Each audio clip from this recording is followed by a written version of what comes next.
نحمدہ ونصلی علی رسولہ الکریم اما بعد فاعوذ باللہ من الشیطان الرجیم بسم اللہ الرحمن الرحیم۔ میرے محترم استاد اکرام اور میرے ہم مکتب ساتھیوں، السلام علیکم ورحمۃ اللہ وبرکاتہ۔ آج مجھے جس موضوع پر لب کشائی کا موقع ملا ہے اس کا عنوان ہے میں نہیں جانتا میں نہیں مانتا۔ سچے دیوکار، یہ ایک ابدی صداقت ہے کہ انسان سچائی کا پرستار رہا ہے، جھوٹ سے نفرت کرتا ہے، منافقت کے پردے چاک کرنا اس کی فطرت ہے۔ لہذا جب کہیں بھی وقت ویزان کی صدائے غرور ابھرتی ہے اور حق و صداقت کو مٹانے کے لیے ظلم و تشدد کا بازار گرم ہوتا ہے تو اس کا ضمیر ایک غیور دل کا ترجمان بن کر پکار اٹھتا ہے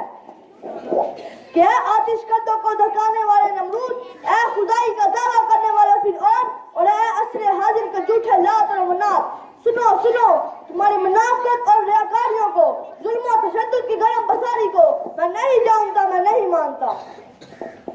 سچے دیوکار، جب کہیں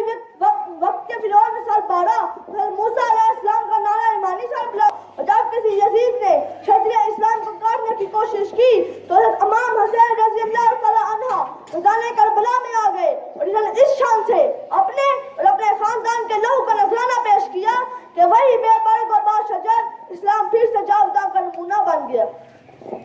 صدر عالم کار، اگر ظلم و جبر کے خلاف بغاوت کا جذبہ نہ ہوتا تو آج ہر طرف جنگوں کا قانون ہوتا، لا قانونیت کا راج ہوتا، کثرت کبھی نہ مرتا، کثرت کو کبھی موت نہ آتی۔ لیکن قدرت کا تقاضا ظلمتوں میں چراغ روشن کرنا ہے، جھوٹے خداؤں کا ظلم کا پارا پارا کرنا ہے۔ اسی لیے ہر دور میں ایسے مردان حق ابھرتے رہے جو فرعون جیسے جھوٹے خداؤں کی خدائی کو ماننے اور پہچاننے سے انکار کر کے انصاف کا بول بالا کرتے رہے۔ سچے دیوکار، اگر زمانہ کتنا ہی آگے کیوں نہ چلا جائے، آخر میں جیت سچائی اور انصاف کی ہوتی ہے۔